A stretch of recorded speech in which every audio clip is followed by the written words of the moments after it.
And the western terminus of the world's loneliest highway, Route 50, going through central Nevada, begins.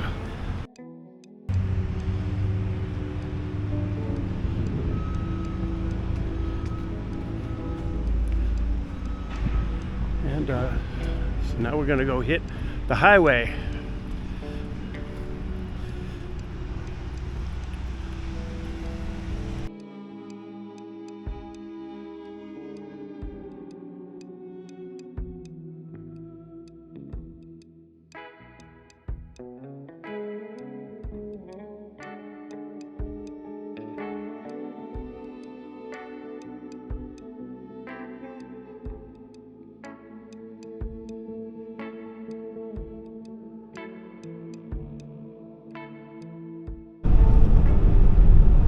"50 East."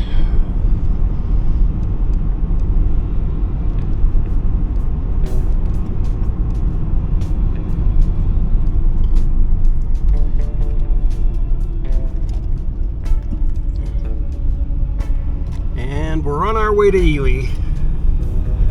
We're gonna go by the houses first, just to show you what they look like if you've never seen them. Coming up in about 6 or 8 miles. And we're on the access road to the Moonlight Bunny Ranch. Actually, it's only like 4 miles from Carson City. So our state legislators don't have to go far when they're in session. And here we are.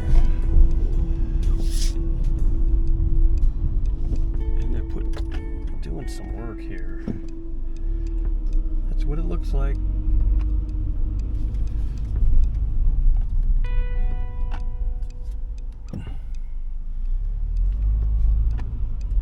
And here's the various rooms behind the locked gate.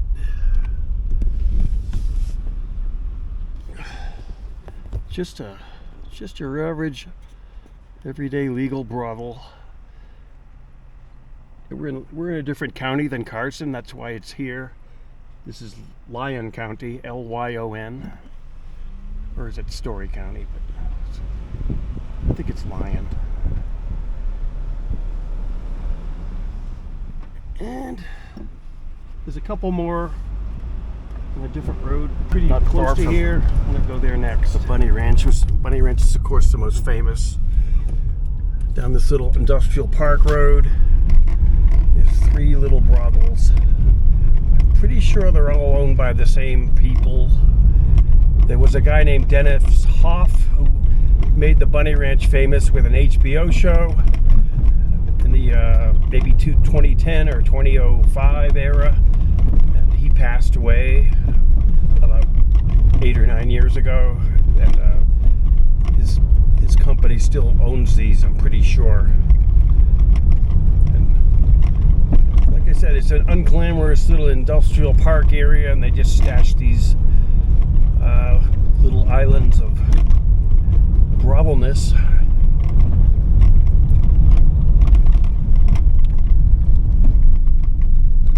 And this is 10:30 in the morning, and so there's one of them that's called Suzette's.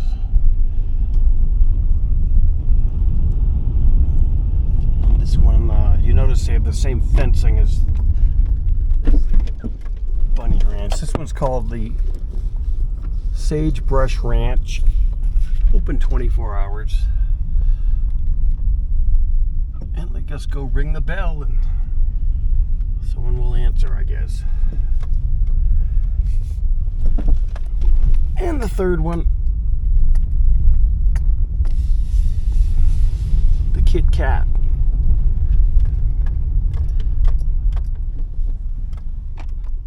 Kit Kat, open 24 hours.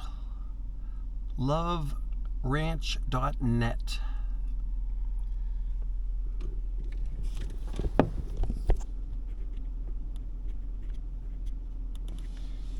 So these are right outside of Carson City on Route 4.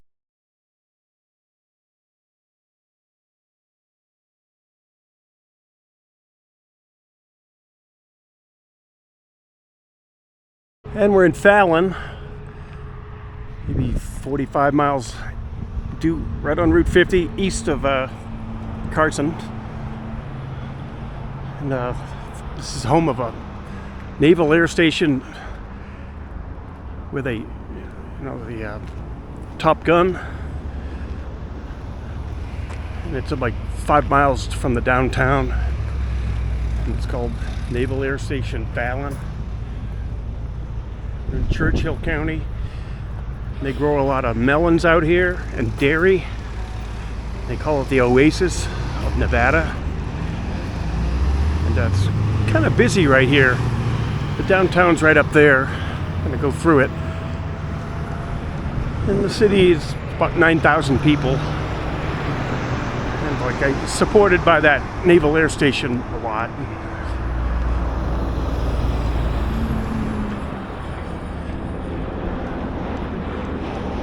There's a little canal, irrigation canal.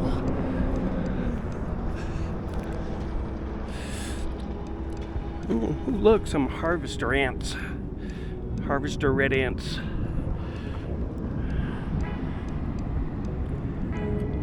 I can hear a jet.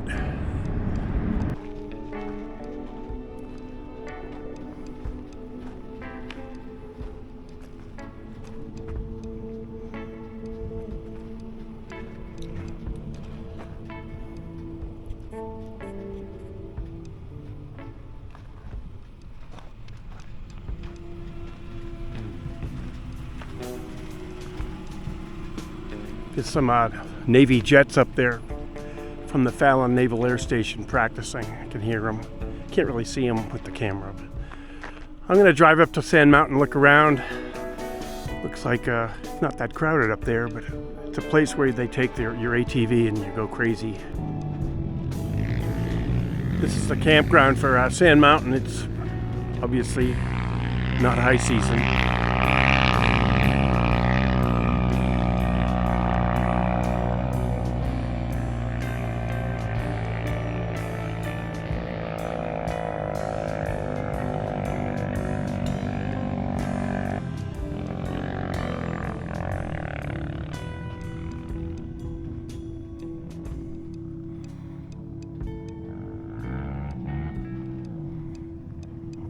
Well, past Fallon,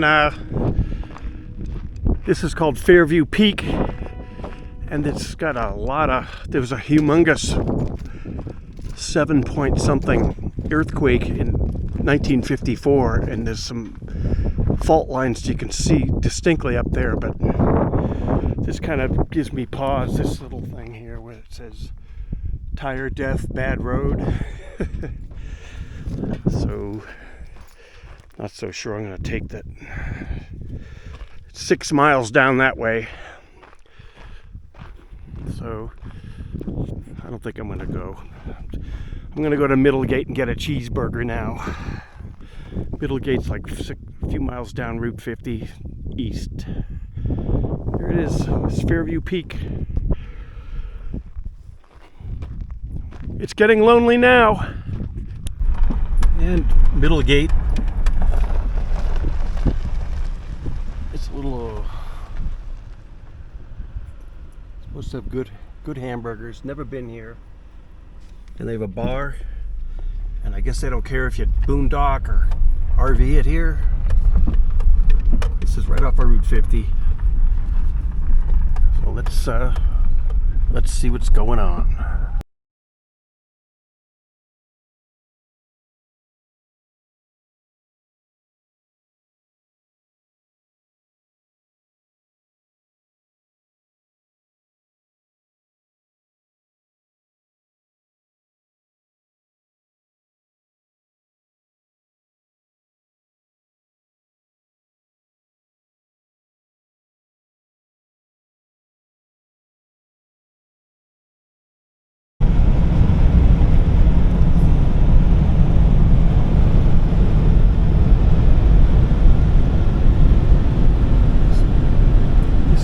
Reese River Valley. There's a little river down there, like a little creek.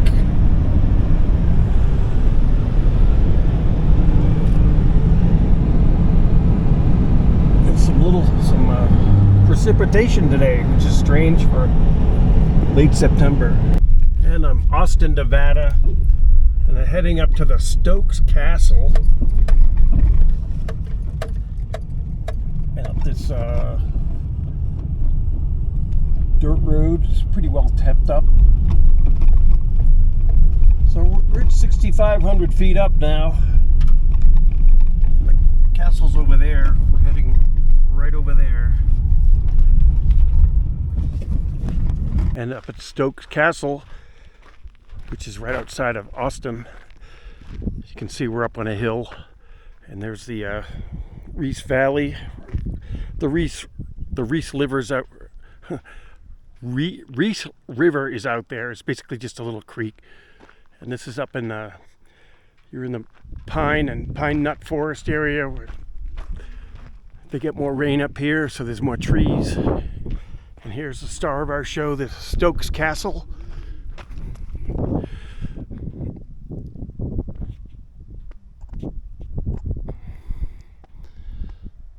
And it's all fenced off so people don't mess with it.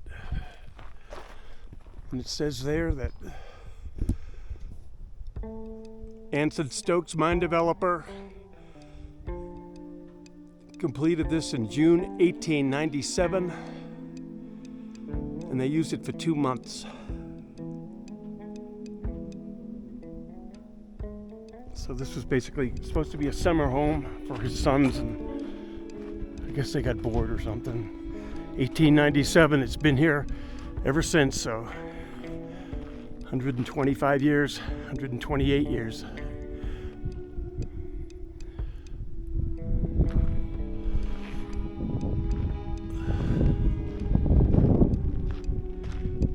And there is a little bit of a frontal system going through here, and the clouds are awesome. Let's go to the town.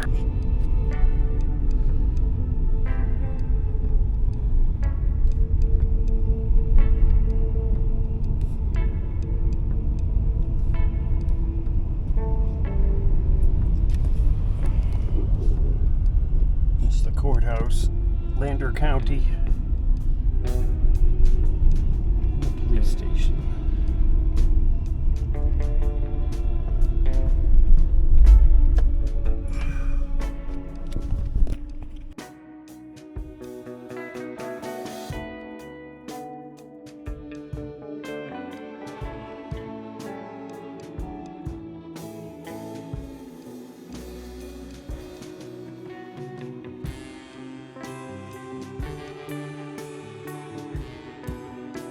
Pretty much the main drag in Austin, Nevada. It's built right into the side of a hill. There's a few churches. There's one of them. There's the Episcopalian Church right over there.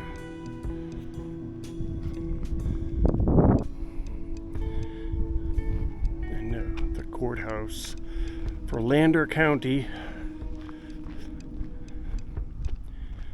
One of those Nevada counties that has, it's like 6,000 or 7,000 miles, and it has maybe 15,000 or 20,000 people.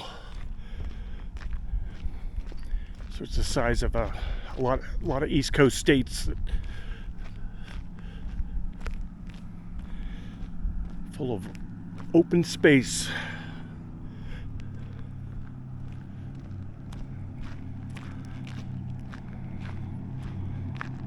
The firehouse.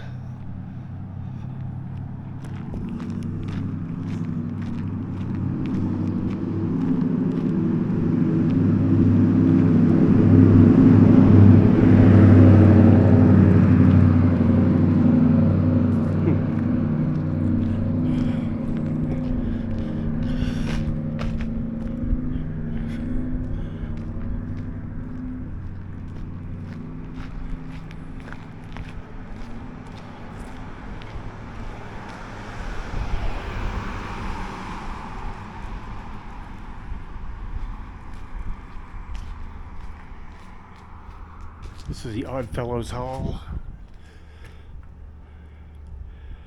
Built in 1867. Wow.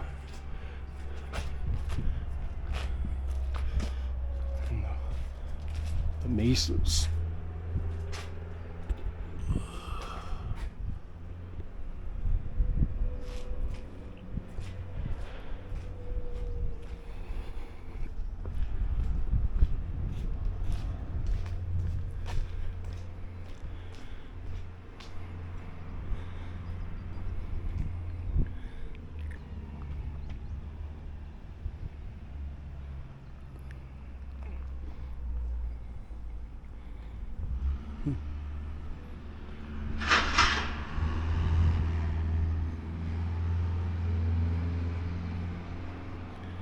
Yep, small town.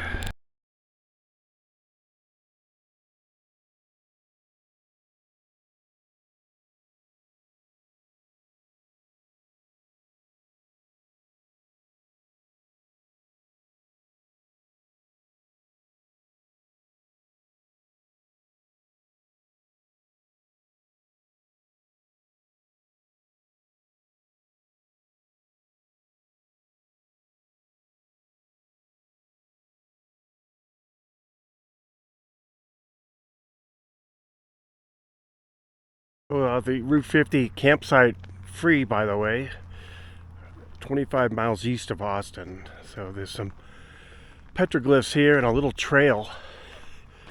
Definitely gonna go see what's going on.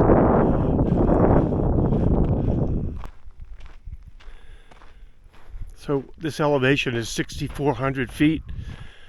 I don't know how many meters that is. So we have a pinyon forest.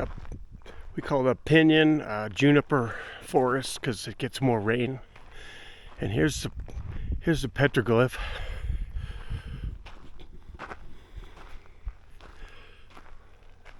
And these are sandstone rocks that somebody somehow from a different culture scratched all that stuff in there. You notice that there's a 24/7 camera on the tree nearby, just so try to protect it to keep idiots from scratching or defacing it. Here's some more down here. So all these are etched into the sandstone block here. And some of this is just natural erosion because sandstone, of course, erodes pretty easily. Zoom out.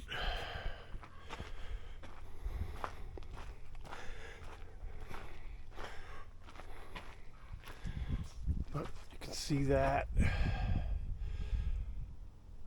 The scratches in the walls. Or excuse me, the boulder.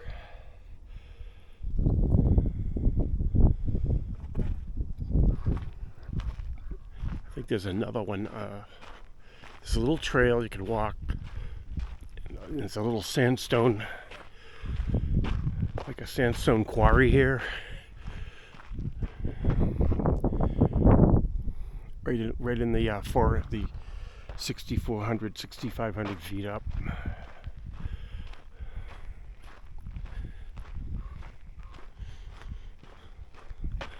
So let's go to the other petroglyph. So here's another petroglyph wall at this small campground right off of Route 50, 25 miles east of Austin. And you can see some scratches on the sandstone. Sandstone really weathers in interesting ways. It creates these pocks and sculptures almost as it erodes. There's a petroglyph right here.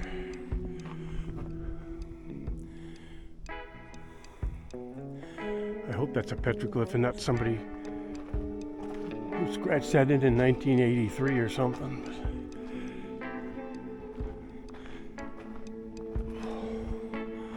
There's some slight ones right there. Looks like they just carved in some lines. They didn't like some petroglyphs. They show bighorn sheep and stuff. This is much simpler. Maybe the sandstone is just eroded quickly. Sandstone is pretty cool looking in itself. These little caves. Oh, this is definitely, see that right there.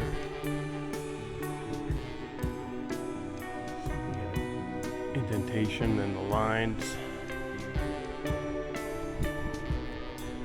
So this area was pretty much the western Shoshone and maybe some eastern or northern Paiute nations. Here's another camera.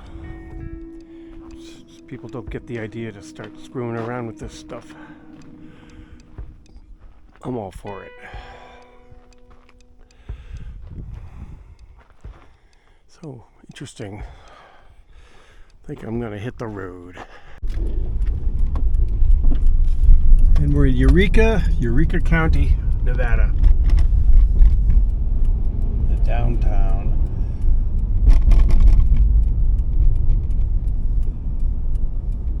Elevation 6,500 feet.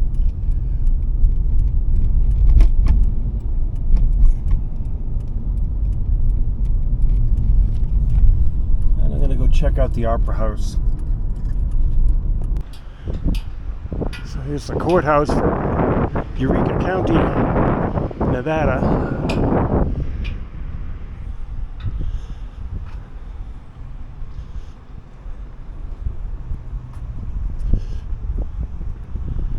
This was built in 1879, 1880.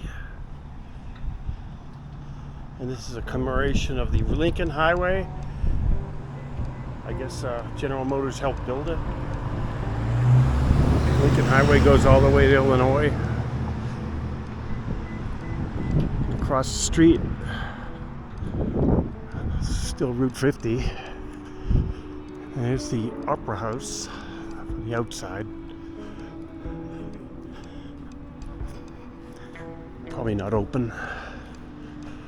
It was rebuilt in 1991, and it was originally built in 1880s or something.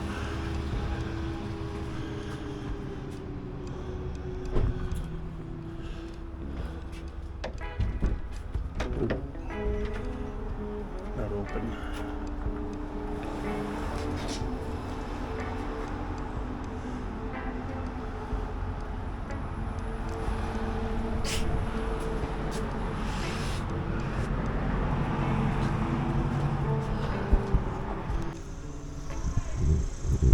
Post office.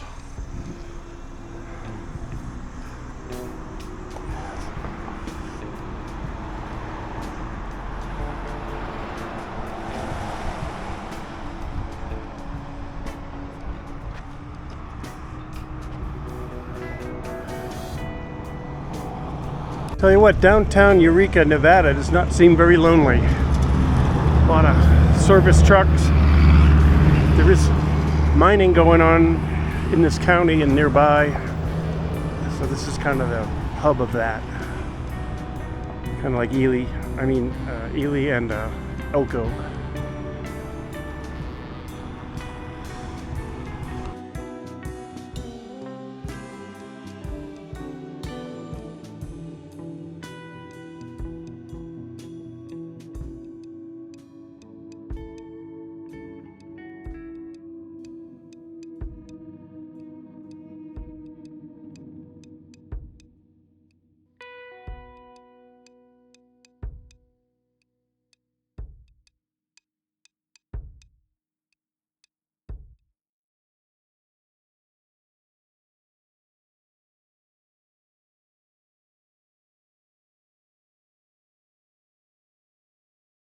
I'm here at the Ward Charcoal Ovens State Park, and these are structures that were built in the 1870s to make charcoal.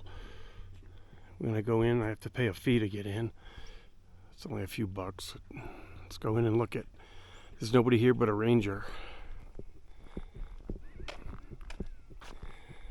We're outside of Eureka, Nevada, maybe like 10 miles. There's really a huge valley here. There's not much going on. And basically you need charcoal to smelt ore.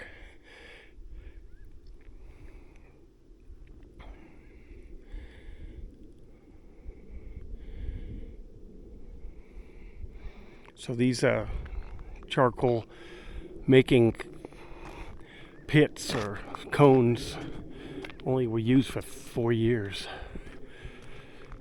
And someone told me to go in the middle and see if I can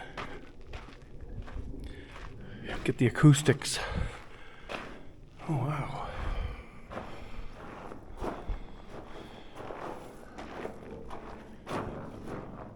Whoa.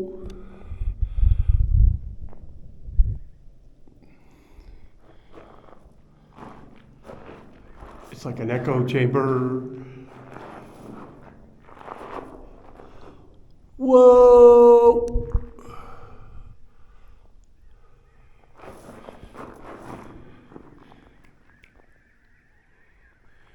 Wow.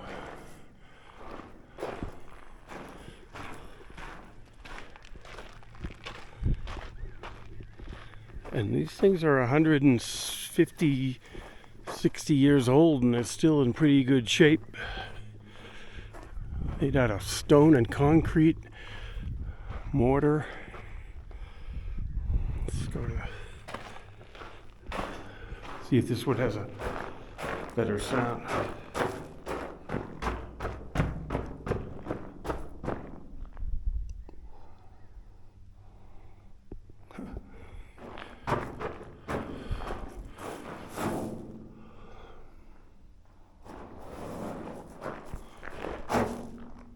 Echo.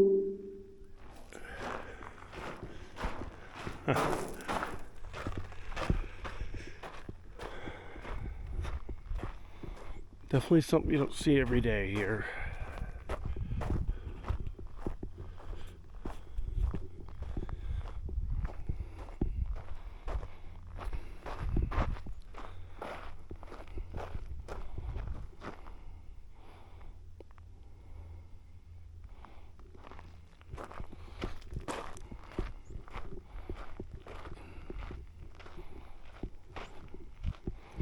You can see the rabbit brushes plants. They're blooming. They have bloom in late September, early October. These are called rabbit brush plants, as opposed to sagebrush. I guess they're cousins of the sagebrush, because this here is a sagebrush and he's not blooming. The rabbit brushes are. I have some of these in my backyard in Reno, but they won't bloom for another 2 or 3 weeks. Pretty cool. Well, back to the charcoal ovens, the Ward charcoal ovens here outside of Eureka, Nevada. And that's my quick look at it. This video is getting kind of long anyway. Beautiful country out here. Don't fence me in, Nevada.